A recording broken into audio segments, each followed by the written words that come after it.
Pureté, innocence, virginité. Surtout, innocence, virginité, c'est des catégories qui se recoupent pas complètement, en fait, qui se recoupent partiellement. On va voir comment. Et c'est des catégories par lesquelles s'exerce la pression collective établie sur le corps féminin. Que ce soit un objet de désir, le corps féminin juvénile, une marchandise ou une menace.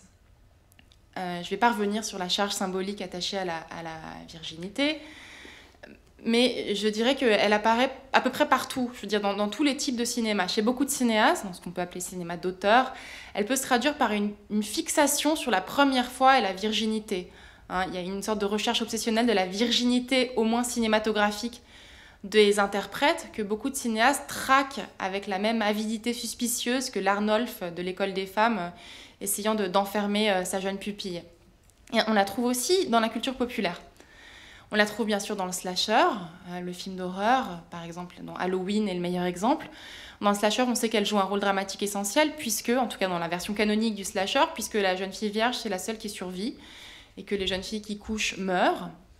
Et puis on la retrouve aussi plus récemment dans ce qu'on a appelé aux États-Unis les abstinence porn, les pornos d'abstinence, notamment Twilight, la saga Twilight, qui est évidemment très largement organisée autour de ça.